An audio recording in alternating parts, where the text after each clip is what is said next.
నమస్కారం.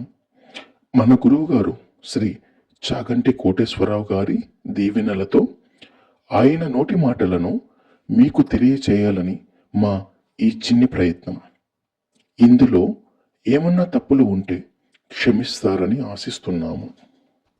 ఇప్పుడు జంతువునాం నరజన్మ దుర్లభం అంటే అర్థం ఏమిటో తెలుసుకుందాం. ఈ సృష్టిలో 84 లక్షల జీవరాశులు ఉన్నాయంటుంది వేదం. ఈ జీవరాశులన్నింటినీ 4 తరగతులుగా వర్గీకరించారు. మొదటిది జరాయుజములు, మావితో పుడతాయి, ఆవు, దూడ మొదలైనవి. రెండవది అండజములు, గుడ్లు బద్దలు కుట్టుకొని బయటికి వస్తాయి, పక్షులు మొదలైనవి.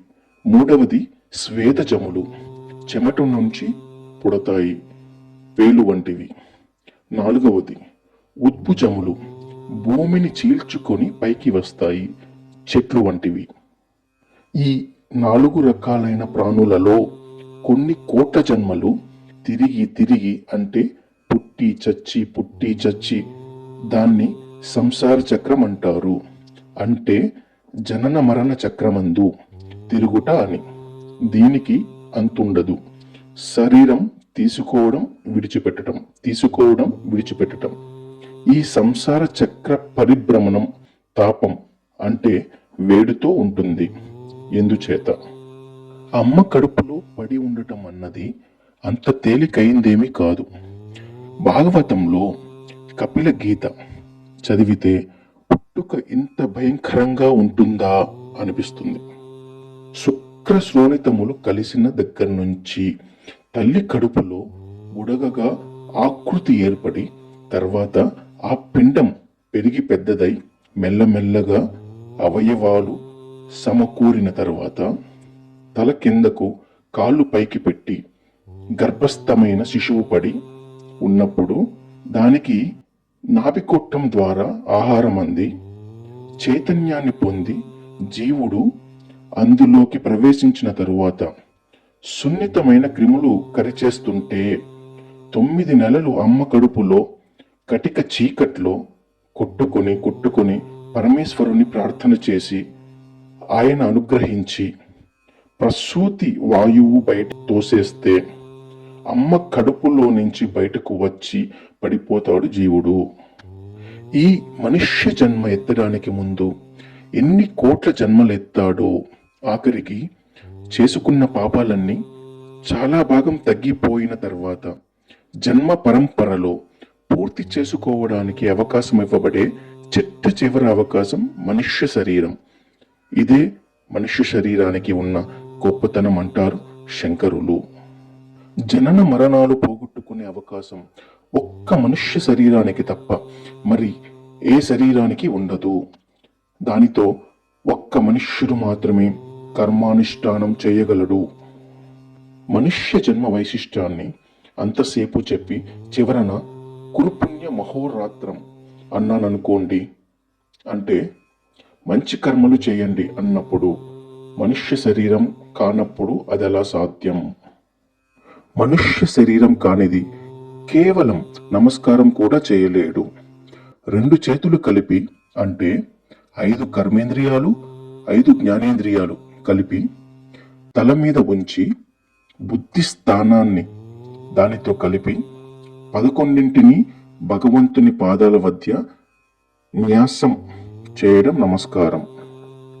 ఇలా ఏ ఇతర ప్రాణి చేయలేదు. అందుకే అలా కర్మలను చేయుట వలన భక్తితో జీర్ణించిన కారణం చేత ఈశ్వరుని అనుగ్రహం ఏదో ఒక నాటికి కలుగుతుంది. అప్పుడు మోక్షాన్ని పొందుతాడు. అందుకే జంతువునాం నరజన్మ దుర్లభం అంటారు శంకరాచార్యులు. అంటే మనుష్యుడు కూడా జంతువే. మనుష్యుడు జంతువెలా అవుతాడు అని అనుకోవచ్చు. జంతువుని సంస్కృతంలో పశు అంటారు. పాసం చేత కట్టబడినది కాబట్టి పశువు అయింది. 4 కాళ్ళు 2 కాళ్ళు ఉన్నవే కాదు, శాస్త్రంలో మనుష్యుడు కూడా జంతువుగానే పరిగణింపబడతాడు. ఎందుకంటే తత్వాన్ని బట్టి మనకు కూడా ఆ మూడు ఉంటాయి. అందువలన మనల్ని కూడా పశువులు అని పిలుస్తారు. అయితే అలా అంటే మనం కాస్త చిన్నబుచ్చుకుంటామేమోనని శంకర భగవత్పాదులు శివానంద లహరి చేస్తూ అదేదో తన మీద పెట్టుకున్నారు. ఓ పరమేశ్వర, నేను పశువుని, నీవు పశుపతివి అన్నారు. మనకు పశువుకులాగే ఒక శరీరం, మెడలో ఒక తాడు, ఆ తాడు కట్టడానికి ఒక రాయి. మెడలో తాడు అంటే కర్మపాశాలు, కర్మపాశాల చేత జన్మ అనే రాయికి కట్టబడుతాడు. అలా కట్టబడి ఉంటాడు కనుక మనిషిని కూడా పశువు అని పిలుస్తారు. ఏ జంతువు అయినా పాశాలను విప్పుకుంటే యాజమాని పట్ల ధిక్కార ధోరణి ప్రదర్శించిందని గుర్తు. కానీ మనుష్యుడి విషయంలో ఇది భిన్నంగా ఉంటుంది.